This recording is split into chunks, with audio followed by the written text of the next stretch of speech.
Do do do do do do do do do. Do do do do do do do do do do. I do do I do do I do do do do do do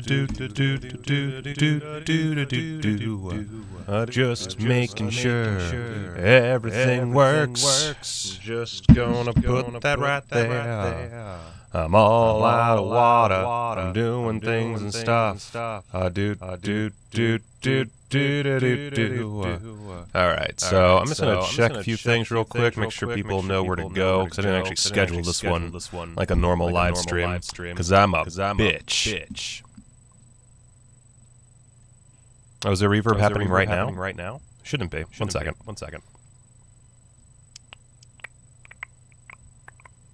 This is why we start early. Where is? Let's see here. Ba ba ba ba ba ba ba ba ba ba ba ba ba. Hold up. I don't know if I can. Ba ba ba ba ba ba. Do do do do do do do do do do do do. Just making sure everything works. Just gonna put that right there. I'm all out of water. I'm doing things and stuff. I do.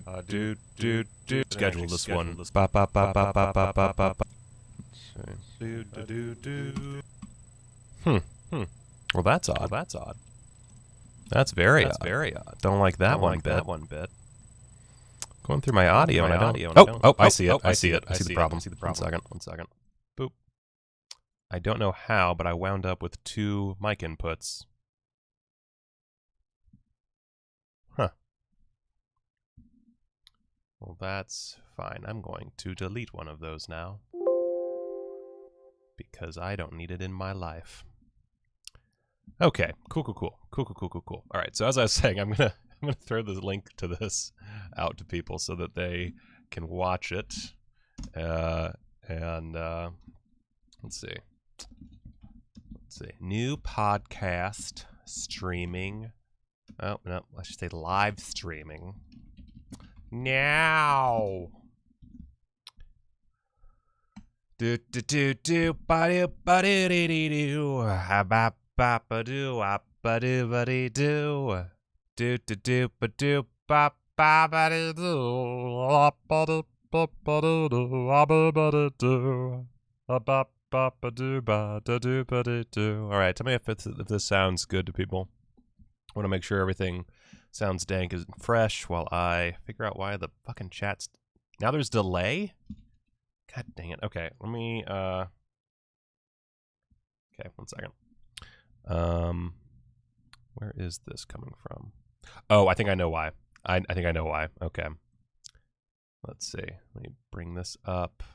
I got it. I think if I do this. Okay, this should have fixed it. I think this should fix it.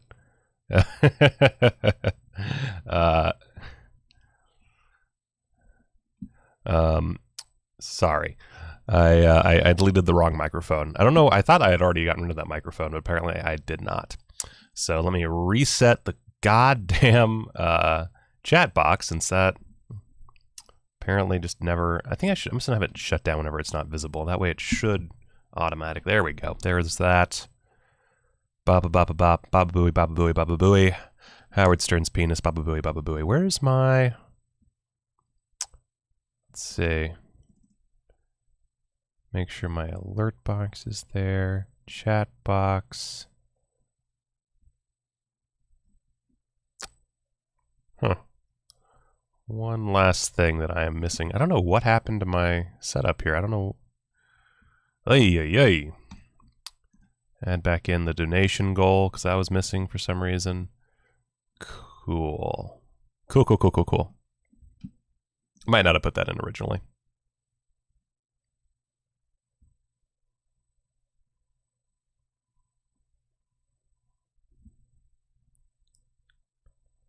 Do do do do do do do bop bop bop bop boo buddy boo.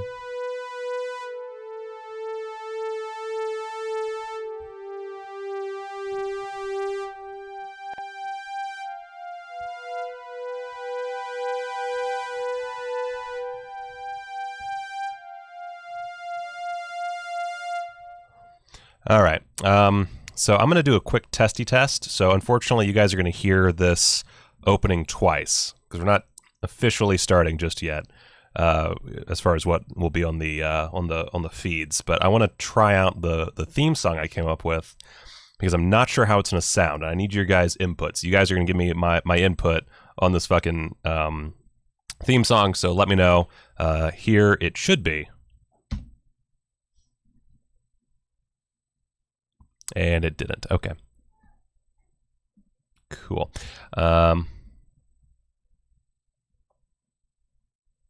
Because it's... Oh, I see. Okay. So, all right. Here it should be. Welcome to MovieLoaf. Oh, with some technical assistance, you can put together a dynamite fuck film. Where did you play, Billy? Can you fly, Bobby? I am a big, bright, shining star. Want to take my temperature, Doc? I bet you got a big thermometer. Jesus. Wet. No! Cut! No, don't listen to that man! Keep those cameras rolling.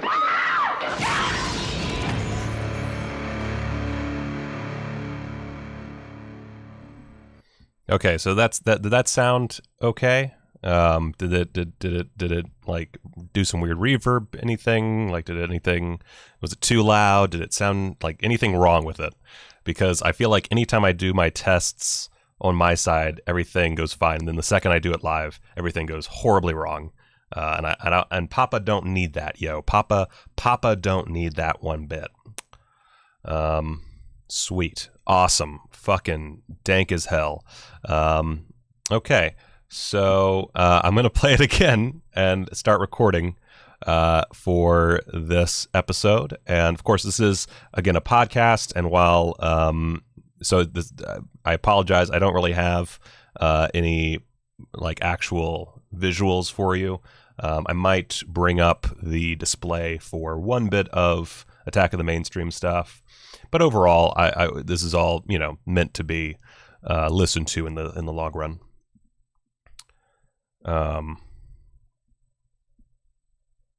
Separated from the stream.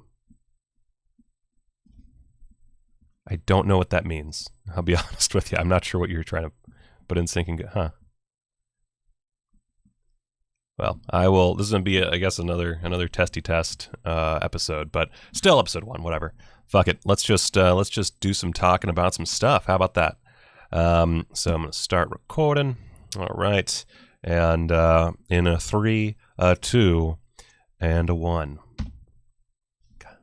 Ah, damn it. Fuck. And a 3, and a 2. I'm getting used to this. 3, 2, 1. Boom. Welcome to MovieLoaf. Oh, with some technical assistance, you can put together a dynamite fuck film. Where did you play, Billy? Can you fly, Bobby? I am a big, bright, shining star. Want to take my temperature, Doc? I bet you got a big thermometer. Jesus. Wet. No! Cut! No, don't listen to that man! Keep those cameras rolling.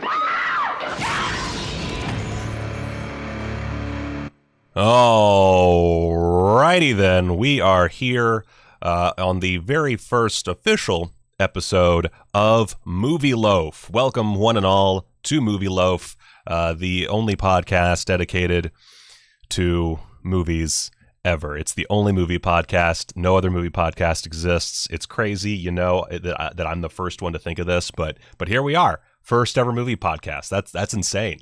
That's nuts that we've been. What? It's been like almost 20 years of podcasting, and first one. I beat everybody to the punch. I'm as shocked as you are. Hope you like that theme. It's all stock music and random clips. All right, so the Arrow YouTube Okay, so for those listening, real quick, for those listening to this, not watching the live stream, I do get a lot of chat. And I will be responding to chat throughout the show. I will try my best to reiterate what people have said. But I'm not going to promise anything because I am not a professional broadcaster. I am, in fact, a total piece of shit.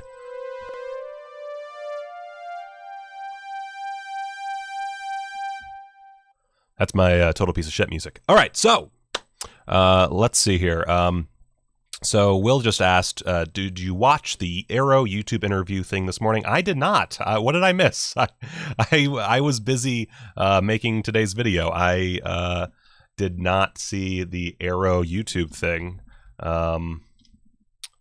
Let's see here. What do we got? I'm gonna go over to the twitter.com because I'm assuming that there's a link there in the twitter.com. I'm gonna go to Arrow Films video. This is already stimulating podcasting right here. We're gonna go on to the Twitters. Let's see here. Arrow video. Oh, the Arrow video podcast. I didn't see that. I saw that they were doing one about Fright Fest. Did something cool happen? Let's see here. It was informative, according to All That Is Man.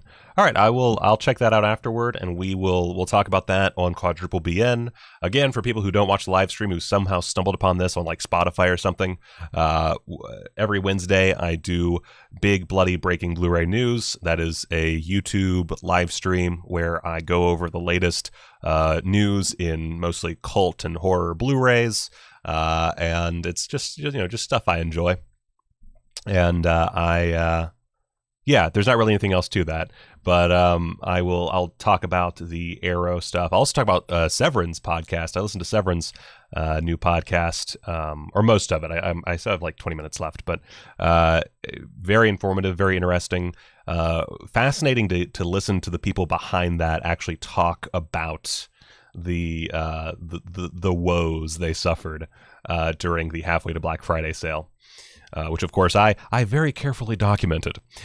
So let's, I guess, dig into our first segment. And that one has its own theme as well. Well, golly, folks, it's Attack of the Mainstream. Mommy, I want some. Fuck yourself. Whatever Marvel Avengers bullshit dirt. So goodbye and goodbye Hollywood. I'll have what she's having. All right, Attack of the Mainstream, where we just talk about mainstream stuff. I don't usually talk about mainstream things. It's not really my bag, but I will every so often do such a thing. And today we're going to be talking about only a few little things. Unfortunately, I really, I'm not as into anything right now because, quite frankly, there's a fucking pandemic going on. So I really don't have a lot of time to be going to the movie theater and getting sick and, being sad about that. Nothing against people that do go to the movie theater, obviously. If you want to go to the movie theater, that is dope. I know a few of my patrons have been going and having a good time. And that, my friends, is dank as hell. But unfortunately, I'm a little puss. I'm a little puss boy. And I can't be doing that. And the reason I've been saying all this is because I'm having trouble with my OBS, and I don't want you to know. So let's do a little looky over here. So first off, I want to talk about some serious stuff. I know that no one else wants to talk about serious stuff, because serious stuff is lame, man, especially in this time we're in where everything is always super serious. But I just want to mention briefly, rest in peace, Chadwick Boseman. I specifically try to only talk about things that are entertaining, but that was one of those things, one of those celebrity deaths that hit me pretty hard this weekend. I saw a lot of joking, unfortunately, on Twitter about it. And, this was a guy who not only did a hell of a lot, like so much while dealing with cancer treatment, but also was seemingly at the beginning of his career. Like I looked at his IMDb to see what all I had seen him in. And it turns out I actually have not seen a lot of his movies. I didn't realize this until I actually went through it. But a big part of that was there's really not a lot of them. He didn't make a whole heck of a lot because really he just started out. I mean, he had done a lot of years in like TV and in small roles, but like as far as his like leading man status, he only started a few years ago, and he hit the ground running, and these last few years have been the most prosperous. And of course, has to be said, he was Black Panther. He was an actual superhero. And while I personally wasn't a huge fan of Black Panther, I loved his performance. I thought he did an amazing job. I thought he had one of the more nuanced performances in the MCU. And I don't have anything really profound or anything to say about it, but it fucking sucks. It really, really fucking sucks. And I'm a little heartbroken about it, because I really felt that he was going to be a huge artist, and was bound to do some like serious damage on the industry. And unfortunately, that is not going to be the case, and that's fucking really depressing. So there's your downer. There's your downer for the day. I know you came here looking to get your balls crushed, and here we go. Here I am with my high heel, just stomping on those things. So you're welcome. You are welcome. So on to things that are less awful. We got some pictures from the set, or not from the set. We got some promo shots for Dune, which I did not have pulled up because I'm a fucking idiot. So let's bring up the best news source. There's not a whole lot, but there's really not a whole lot of good news sources, are there? Comic book movie it is. So this is from Empire, and so looking at it, it looks like a Denis Villeneuve film. That's what I immediately got out of these images. Is it looks like a Denis movie. It looks like he took his Blade Runner aesthetic and he made a different sci-fi movie, and that's fine, because I fucking love Blade Runner 2049 and Blade Runner normal standard edition Blade Runner, and I really I remember enjoying the book Dune. I gonna be honest, I don't remember it that well. I read it in high school, so it is long past due for a reread for me. So I might take another look at it. I can't say, like, I remember Dune takes place like thousands of years in the future. I can't say this looks like thousands of years in the future, but we could have digressed a bit.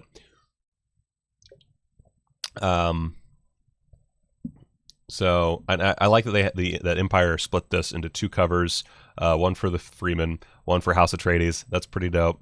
I think Timothy Chalamet, or however the fuck you say his name, looks good as Paul. Again, everything looks good. That's the thing about Denis Villeneuve. Denis Villeneuve is like the greatest filmmaker currently working. I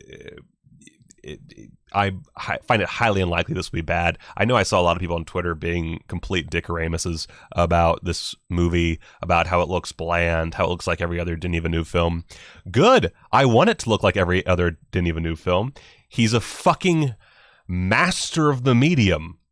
Like, please, give me as much of that French-Canadian glory as I can possibly manage. Just shove it inside me and squeeze it in, because I want that inside me. Of course, as Oscar Isaac, he's beautiful. As Josh Brolin, he's beautiful. Yeah. I didn't realize that, oh God, what's his name? Aquaman was in it. So that's really exciting. Yeah, honestly, I'm looking at it, I'm just like, fuck yeah, let's do this. I want it inside. Could these be more interesting? Yes. David Lynch, I think, as problematic as his version can be for fans of Dune and for fans of high quality cinema, it had a style to it, and it was unique. And,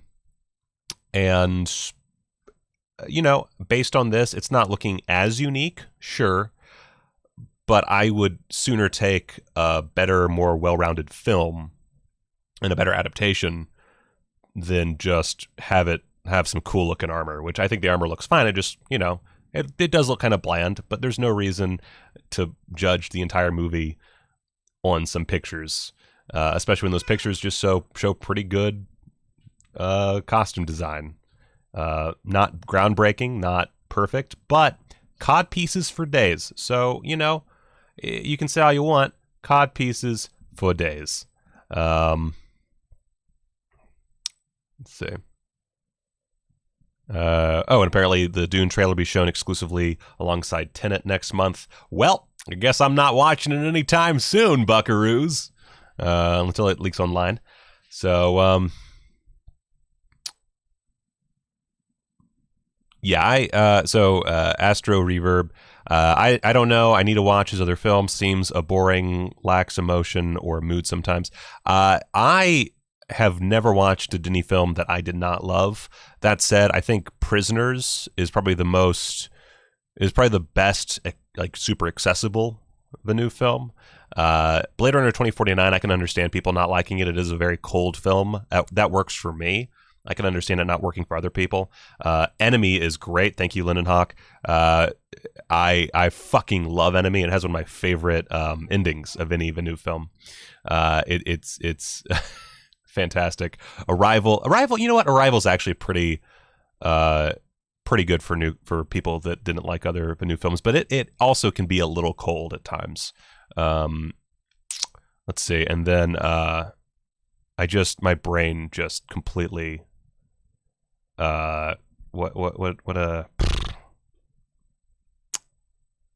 Incendies. There we go. I just totally blanked. Incendies is a fucking masterpiece. Honestly, Incendies might be his best movie, even though it's early on. It might be his best just film. It's not the most beautiful. It does not necessarily contain the greatest performances, but it is just through and through a near perfect piece of cinema. So if you haven't seen Incendies, I highly, highly recommend it. It is not a cold film. It honestly doesn't even feel like more recent, post-Sicario Denis Villeneuve films. It feels like a totally different approach, and it is so fucking good. And it's French Canadian, which I guess is artsy. I don't know. Does that count as artsy? I have no idea. Will this eventually be on Google Podcasts? Maybe. I don't know. I go through Anchor, and they kind of do it for me. I will check to see if it'll be available on Google Podcasts. I assume it will be at some point. I suck at figuring this shit out. But so far we're looking good. It's just taking a minute. It takes a couple weeks to get the podcast onto all the different platforms. So we'll see. But I know it's on Spotify. Of course, it's on Anchor, and it just made its way onto something else, but I don't remember what. But eventually, I'll get it on everything. I just first I gotta make good content, and that's the part, as we can see right now. Okay, so next up on my big list of stuff, of course I don't know why I don't have any of this ready to go. I don't know. I'm the worst. So, God, I hate that jeez. I'm actually going to have to edit this one because I keep running into these issues. I just want... Is this... Okay, I'm assuming this is the right one. My name is Abigail Fremantle. I fucking love The Stand so much. And I am so excited for this. Anyone alive out there? I'm gonna be honest, I'm only gonna be able to watch it if I can get a free trial for CBS All Access, because I refuse to pay for more services, like so many other people. But I am so on board with this, and So here's the thing about me. I am driven absolutely nuts by snark. I hate snarky critics. And I'm not going to name names. I'm not going to name names. But there's this one critic who's like Twitter famous who, I mean, he does stuff and he's produced some mildly okay movies. But he got really snarky about this movie because Josh Boone, the director of New Mutants, directed it. And here's the thing. Josh Boone, I haven't seen New Mutants because, again, I'm not going to movie theaters right now. But let's say that I fucking hate New Mutants. Let's say that's the fucking worst movie I've ever seen, which I highly doubt. But let's just say it is. He still made a perfectly good movie, The Fault in Our Stars. He hasn't, I don't feel, proven that he can't make a movie. He has maybe proven that he needs to do better when he's working with studios. And I can't say whether that's true or not because I haven't watched his newest fucking movie.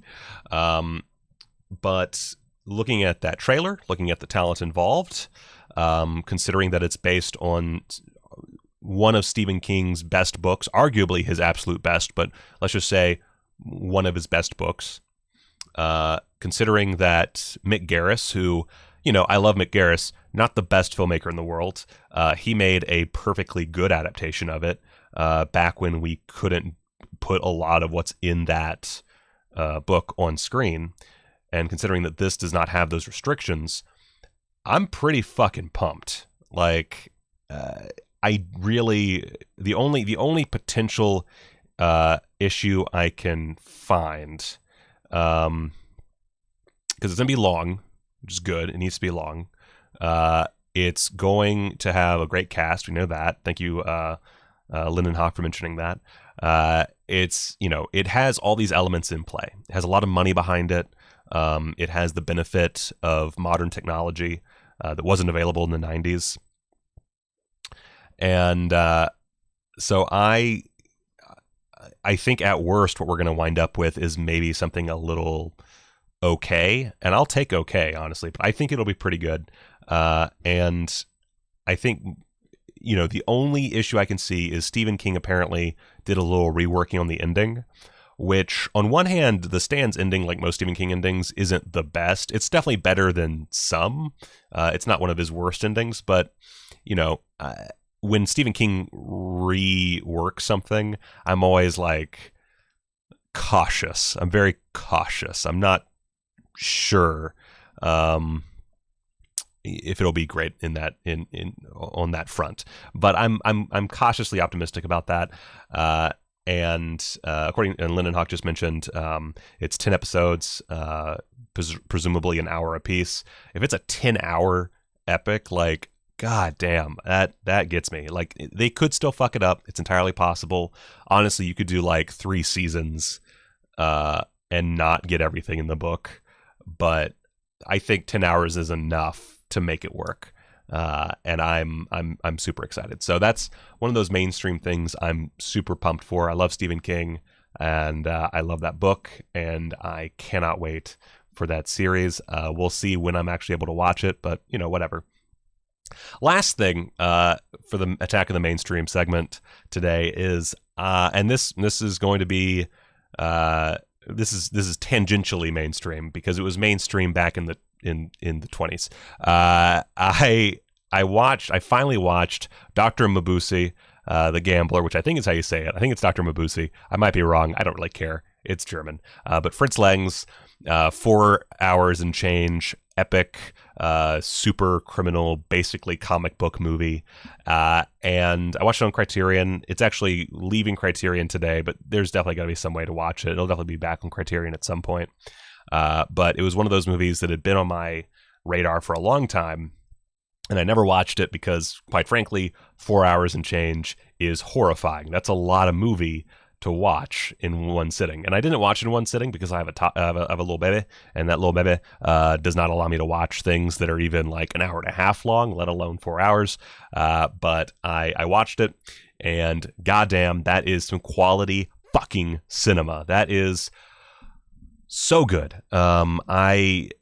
it's always it's amazing. Like, I put off some of these movies for so long, and they're movies that have a ton of hype around them from old school critics and fans of old school films. And of course, silent era films are especially tough for some people to get into. And when you hear that it's 4 hours long, it's like, ah, shit, 4 hours, no dialogue, or no, fucking cats. 4 hours next to, well, no spoken dialogue. It can be a little daunting. But I just want to put this out there for people who don't watch silent films, or who haven't watched silent films, which I highly doubt is any of my audience, but maybe one of you has never watched a silent movie before.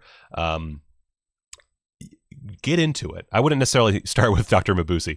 That could be potentially dangerous, but there are so many quality films out there. For Fritz Lang, of course, you have Metropolis. That's a very famous one. That's an amazing piece of just filmmaking in general, but the production design is especially really great. And let's see. Basically anything Lon Chaney did is also really great. Is it called The Unknown? I just lost it. But basically, just look up a Lon Chaney collection, watch those, you'll love them. That was actually my first entry into silent films. Was I bought I think it was Turner Classic Movies put out a DVD collection of 3 or 4 Lon Chaney movies. I think it included like the kind of clip show version of what London After Midnight was supposed to be. That's a good point. With the Giorgio Moroder soundtrack, that does make everything better. And Matt Dewan, silent movie from 1976. That, you know what? Honestly, that's a pretty good one. Silent movie is a really good film. But in all seriousness, if you haven't watched any like 1920s and prior silent films, there are some really great ones out there. Haxon. I've never actually said that out loud. Was released by Criterion. It might be on the Criterion channel. I haven't checked, but that's a great bit of just satanic imagery. It's one of the most metal movies you'll ever see, and it was made in the silent era. So anyway, point being, go watch some silent movies. That's tangentially mainstream, I guess. Anyway, let's move on to our main segment for today. And this one's new to the show, especially if this is your first time watching. Let's see. I hope that this works. Oh, fudge.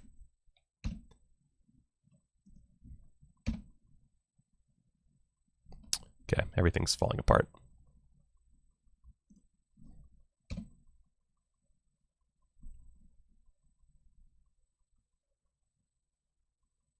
Cool. It's just not going to work. All right, I'm going to do this the old-fashioned way and rework it. All right, let's...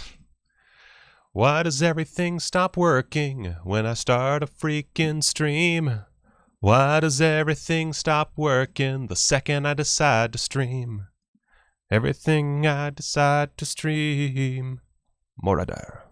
The worst part of podcasting while I'm looking this up is I read almost everything. Like, I very rarely hear names, and I fuck them up so much.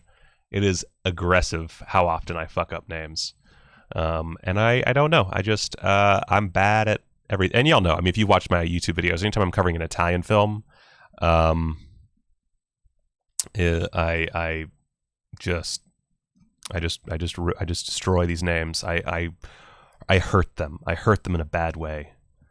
Let's see here. So, okay. Oh, I think the dog's about to bark. Maybe not.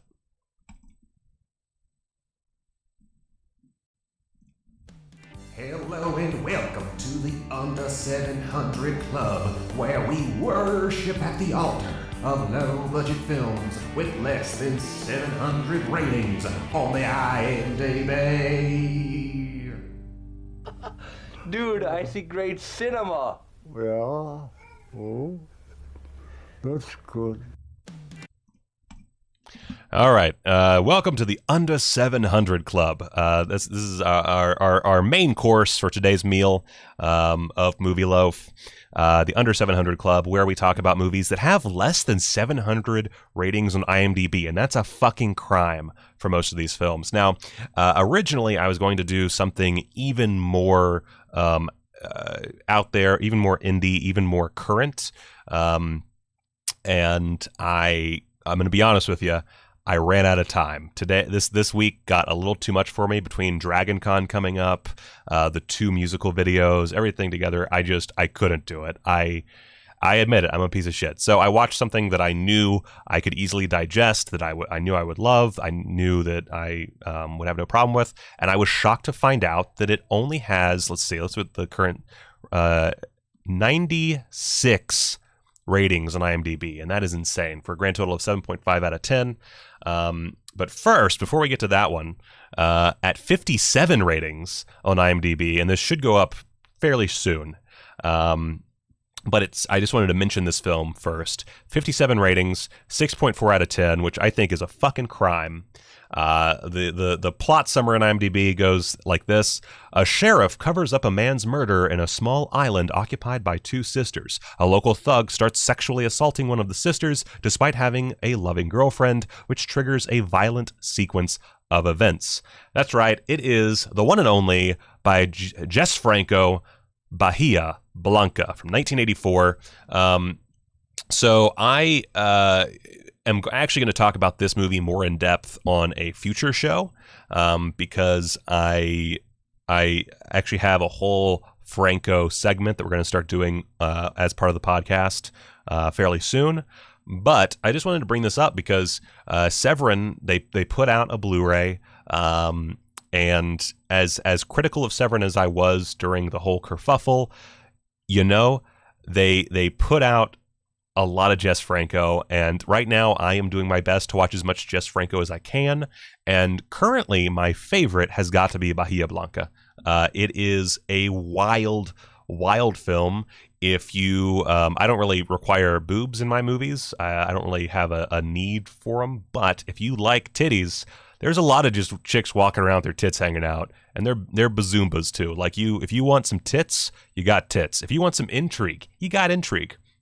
If you want Jess Franco playing a weird old dude who just like appears randomly and spouts off sage advice to warn people of their doom, you got that too.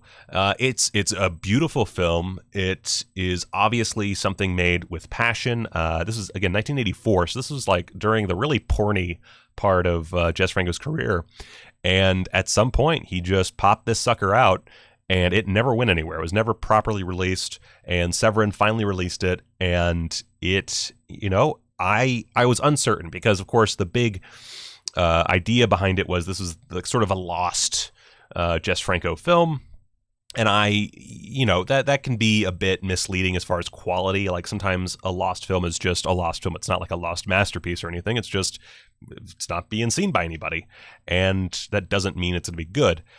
But this thing's fucking great. This is a legitimately great film. Lena Romay, his longtime muse and eventual wife, Lena Romay, is really great as this mute girl who's kind of discovering herself. Eva Leon is really solid as her sort of it's her mother figure, basically. The matriarch of the island, let's put it that way. And so anyway, so she plays the big sister, the older sister, and she has a relationship with the sheriff and like a bunch of other dudes. And there's this local thug, like mentioned in the description, and it's basically like a soapish melodrama set in a beautiful part of the world. And I really can't recommend it highly enough. If you haven't gotten that Blu-ray from Severin, definitely grab that. I will be doing at some point an actual video review as well as a segment on this podcast because I really want people to get in there. So anyway, on to our main bit, which you might know from the title of the episode, but Boiled Angels The Trial of Mike Diana. Diana? Mike Diana? Mike Diana? I just watched this movie. Goddamn. So Boiled Angels, 2018. Director is Frank Henenlotter, which if you don't know Frank Henenlotter, I don't know why you're listening to my podcast. But Frank Henenlotter, of course, Basket Case, Frankenhooker, Screaming Babies. I don't know if y'all could hear that. My son just wailed. He's a beautiful boy. So Frank Henenlotter directed this, frankly, fantastic documentary. It's a 7.5 out of 10. I'd pump that up a little bit, but still for what this is, perfectly fine. Only 96 ratings. That's nuts. I don't think he hasn't made a narrative film since Bad Biology, if I'm not mistaken. I'm not looking at his profile right now, so I don't know. But I don't think he's made anything narrative since Bad Biology. So since then, he's been doing some documentaries. He did one on Herschel Gordon Lewis, and he did one that had something to do with Banksy that I haven't seen. But anyway, so Mike Diana is this underground comic book author, and he was perhaps best known as the very first artist in the United States to be convicted of obscenity. And that's a big deal. And basically what he did was he published these comics in the, I think he started like 89, but it was basically the early 90s. He published, and again, I just want to actually back up, the 90s. This happened in 1994. You want to talk about freedom of speech and like freedom of speech issues in the modern day. 1994, not that long ago, and he was convicted of obscenity for drawing comic books. That is insane. Anyway, so he started this comic called Boiled Angel, and it is literally just these little zines. And okay, Matt the One clarified. Frank Henenlotter made a narrative dramedy called Chasing Banksy that hasn't been released besides for film festivals. So that explains why I couldn't find anything about it really. And CT says, I used to trade comics with Mike Diana. God, okay. When I was in 8th grade. Yes, I was reading his stuff when I was 13. Goddamn. So his comics were basically just these little zines that were very short runs. He only made a few hundred of each zine, and he just, sent them to people through the mail. And it was part of this big booming culture at the time of underground comics. And his were like the ultimate in sick comic books. Someone I don't remember which person in the documentary, but one of them mentions that, everybody was trying to push the envelope, and Mike Diana just opened that sucker up. He really pushed, like, he was the envelope pusher. His comics were mostly consisted of like child rape and murder and lots of dicks and buttholes and just like really sick shit, like the kind of shit that even I'm not into. And I'm into some sick, weird shit, but I'm like, I don't know about this. Not that I find it offensive necessarily. It's just one of those things that doesn't get my goat. I'm not really a big fan of things that involve child rape. I know it's a shock. But that doesn't stop him from having the freedom to make these comics, except it kind of did, because he got convicted of artistic obscenity again in 1994. So Frank Henenlotter, in future versions of this segment, we are going to try to focus on very small time directors. I actually already know who the next one is, and I'm very excited because it's a movie that I've been it's been on my radar for a long time. Anyway, so Frank Henenlotter, he directs the fuck out of this. It is a very well shot, very well made documentary. He knows to kind of keep the visuals changing at all times. He also edited the film, and it is perfectly edited. It's an hour and 41 minutes, and I thought that might be a little long for this type of movie, but it turns out it was a perfect pace. Like, he honestly, he probably could have gone to like a full 2 hours, and I would have been perfectly fascinated. And oh yeah, and CT mentions they thought he was the fucking Gainesville Ripper. So the way this all started was Mike Deanna, I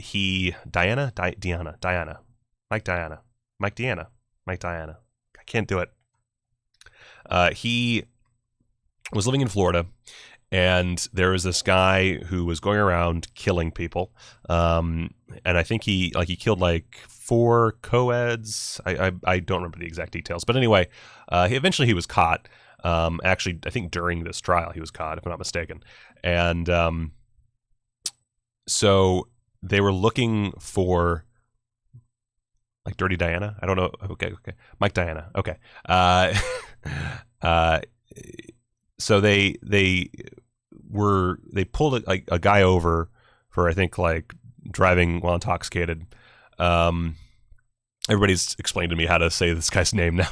And again, I literally watched the documentary today, and that's how bad I am with names. Mike Diana. Okay. So someone was pulled over for an unrelated thing, and the cop, the state trooper, found a copy of one of his zines in the car. And to his eye, one of the scenes in the zine appeared to be something out of one of these murder cases. And so the cops did their thing, and they brought in Mike Diana, and eventually they let him go because after a blood test, it turns out that he had nothing to do with it. So they brought a guy in because he drew some gross comics, and they thought he was a serial killer. And it turns out he wasn't a serial killer. They let him go. And that should have been the end of it. That it should have ended there. It should have been, okay, this guy draws sick comics, a little weird, but not a serial killer. We're not going to put him in jail. Easy peasy. But no. Instead, they go, you know what? There might be a case here. So they decide to go after this motherfucker for obscenity. And, I'm not going to spoil the whole movie because you should go watch it. It's on Amazon Prime. If you have Amazon Prime, it's free to watch. I'm sure it's available elsewhere, but you can watch it right now. I highly, highly recommend it. Before I go any further, I highly recommend this movie. I am not going to go through every little detail because it's in there. It's a near perfect document of that time, a time that I actually was not aware of. I'm sure I'd heard of this at some point, like tangentially, but I had never actually knew Mike Diana's story, and it is fascinating. Mike himself in the movie is a bit stiff, but he's also a comic book artist, and he's also weird as fuck, so that doesn't shock me. If it turned out that he had some like mild autism or Asperger's or something, I wouldn't be surprised. He kind of has that feel. It also, honestly, I like what Henenlotter was doing, but I think it might have been a mistake to interview him in so many different locations. Because basically they'll take him to different places. Like he gets interviewed in front of what was formerly the courthouse where he was convicted, and other places as they relate. And it feels kind of scripted, but I'm not sure how much of it was scripted or what have you. So that's not something I'm really knowledgeable about, but it felt that way. Let's see here. Let's see. Throughout the film, Henenlotter, he talks about the history of underground comics. He talks about the history of obscenity laws, and just this kind of almost satanic panic kind of thing that was going on at the time. Also, they make mention of the fact that at the time there was a lot of child molestation stuff happening that was pretty serious, and so that kind of fed into it. He talks about how the whole serial killer thing really kind of fucked over Mike in the long run, and it's all just I don't know what to say other than it's fascinating. They also, it's Frank Henenlotter, so he has a lot of fans. He managed to get Neil Gaiman. He managed to get George Romero shortly before his death. He managed to get underground comics artist Jay Lynch, also shortly before his death.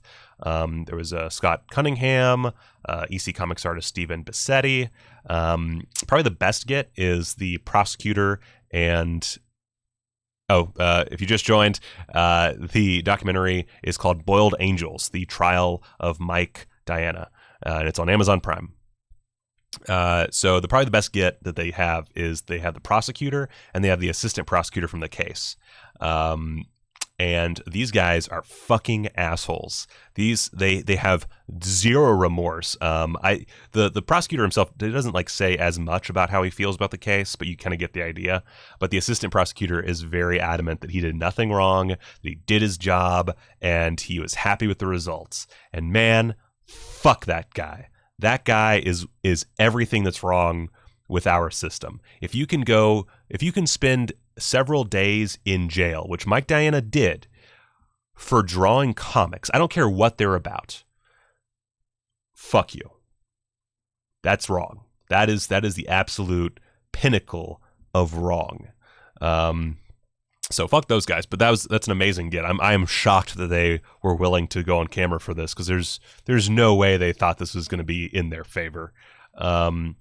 So I guess, to a degree, kudos to them for having the balls to step up and say all the things they wanted to say that are completely fucking wrong. They also got Evan Bacon, who he was covering the case for local news. They got Heather Redden, who was a protester at the time, trying to offer God's forgiveness. There's several clips of her telling him that he'll be forgiven by God, talking about Satan, and being very sanctimonious. I hate those super religious types who feel like they're somehow better and the moral arbiters or something. Fuck her as well. She acts all nice and stuff, and she seems like and she probably means well, but fuck her. She's fucking awful. This idea that, because there's this clip about halfway through where she's asking Mike in the parking lot outside the courthouse if he had ever been sexually molested as a boy, because of course his comics often deal with that sort of thing. And he says, no, and that's none of your business. And she says, and I can't believe the gall of her saying this, she says, you're lying. She tells this guy who just said that he was not sexually abused as a child that he was lying. What a fucking bitch. When I heard that, I was legitimately shocked that someone would have the fucking gall to say that.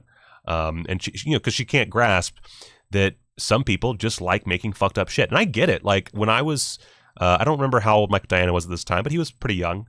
When I was that age, I liked fucked up shit. I remember when I was 17, 18 years old, I was coming up with some very graphic and awful concepts for movies and books.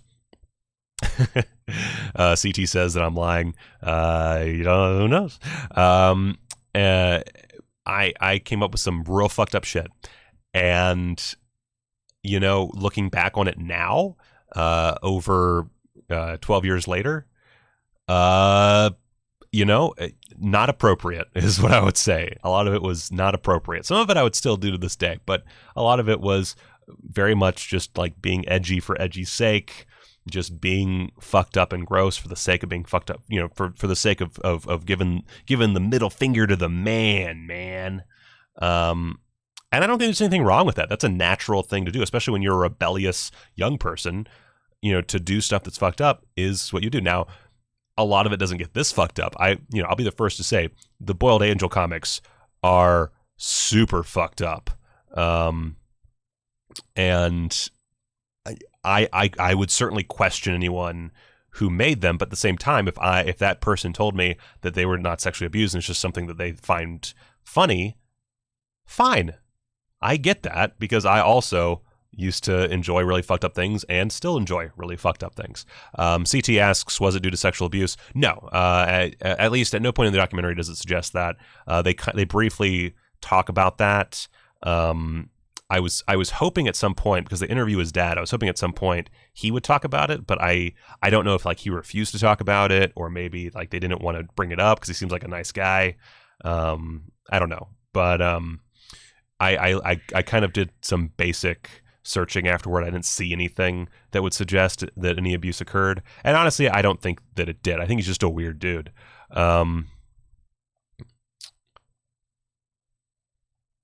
CT says, I thought he was a legit psycho when I traded with him. I can understand that, honestly. I can understand that. He looks like, if you've never seen Mike Diana at this time, he looked like one of the Columbine shooters. And he, as I previously mentioned, he talks like he has some sort of slight mental illness, like nothing bad, but just like an autism or an Asperger's. CT says just from his comics. They would freak me out if I was 13 reading those. Holy shit. Those are not for young kids.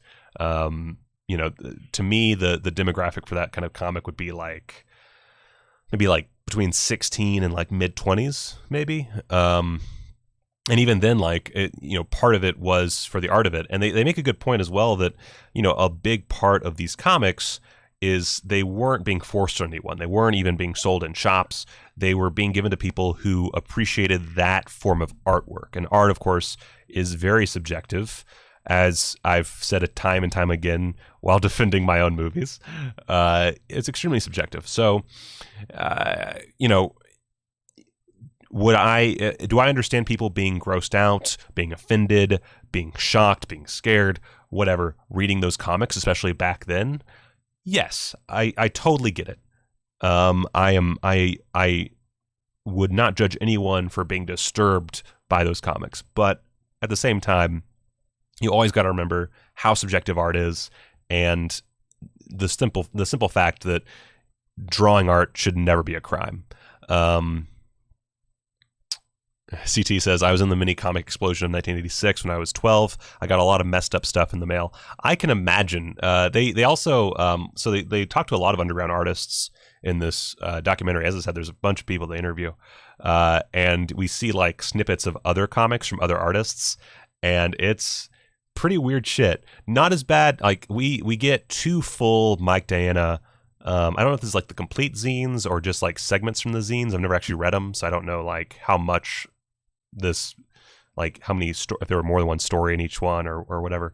But we get 2 full stories from Mike Diana's Boiled Angel zine, and they are really fucked up. The first one, it's a kid who gets adopted by a guy who just wants to use him as a sex slave, and he gets raped, and then he trains the dog to kill the guy, the rapist, but then the dog turns on him and rapes him, and that's like the big punchline to the story. That one I just thought was really gross. That's not up to my weird standards, I guess. Again, not going to judge him for it. Just for me, doesn't work for my palate. But then the second story that they go through in full is about this kid who murders his father so that he can become a grasshopper boy, and this sentient, borderline racist depiction of a grasshopper mutilates him and turns him into a grasshopper boy, and it is honestly pretty fucking good. Like that one I actually really enjoyed. I thought that was fantastic. It is kind of, Dylan says, kind of sounds like Robert Crumb, but bumped up to 1,000. Yes, that's basically what it is. It's if Robert Crumb had zero morals and wanted to anger a lot of church ladies more so than he already did, and had no interest in like obvious social commentary, it would be, that's basically it. Okay, CT, he's got a collection. You should buy it on Amazon. It's an awesome set. Anyway, it's more interesting now that I'm older because there's a lot of symbolism. I might do that, honestly. I might have to do that. Stream just died a bit. I apologize for that, guys. So I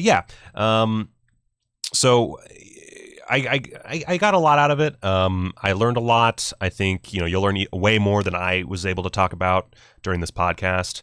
As I said, it is a very well shot and well edited documentary. You're not going to be bored. It's a big problem I have with these kind of small documentaries is oftentimes they're not very well made. And to me, if you're going to do a documentary that's based entirely around the editing and sit down interviews, you really don't have much of an excuse to not make something at least mildly good. Like it drives me nuts how poorly done like Eurocrime is. It's not a bad documentary, but it's not very well made, and it drove me fucking crazy watching it. In this case, though, it had zero problems. I was a little concerned at first because they had a bunch of still images at the top with some narration, and I was a little concerned that would be a lot of the film, but it turned out those fears were unwarranted.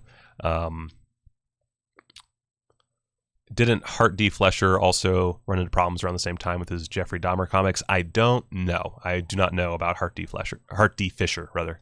Well, I mean, I guess we can check it though, real quick. We're basically at the end of the podcast, so might as well check. Let's see here. We'll just go to his Wikipedia page. Let's see. In 1992, this is on Hart D. Fisher's Wikipedia. In 1992, upon the release of the comic Jeffrey Dahmer, an unauthorized biography of a serial killer, protests occurred in Milwaukee, where Dahmer lived, and in Fisher's hometown of Champaign, Illinois. In August of 1994, a suit filed by Dahmer's family against Boneyard Press and Fisher for the unauthorized release of the book was dismissed by a Milwaukee judge. Huh. Look at that. Yeah, same time. Different part of the country, but yeah, same time. And CT, I will look at that collection. I'll probably grab that. Thank you for pointing that out. Okay, so yeah. Anything else I want to talk about regarding this movie? I think the only other big thing I got out of it that this isn't anything I learned per se, but something that I think it makes a good point of without being too direct about it is. A lot of people nowadays talk about mainstream media as this big evil entity, especially people on the right. They get so fucking worked up about mainstream media.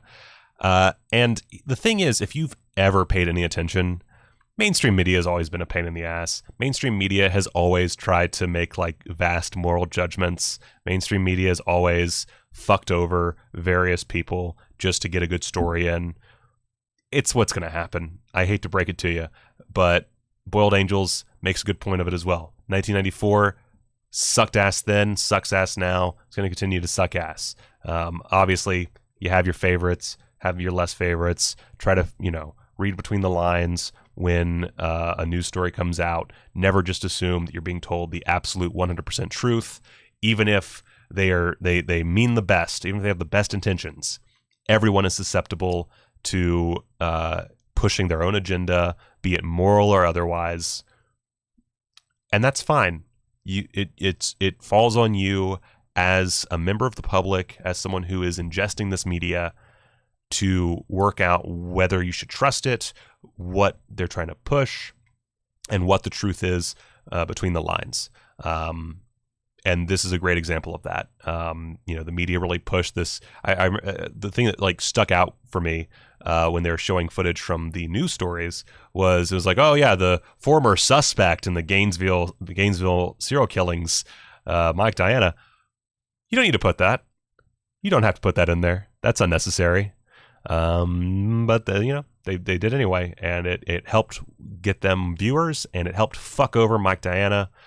Who, and this is a slight spoiler, all of his fees and legal conundrums were taken care of by the production of this movie. So not only is this a great documentary, but it also does the morally right thing in the end and helps out its subject, and that's awesome. Also, you get some animation by Mike Diana in the film. So if you haven't already decided to, go watch this fucking movie. It's fucking great. And I really loved it, and I will probably watch it again. It's a fantastic film, and Frank Henenlotter continues to just get my goat.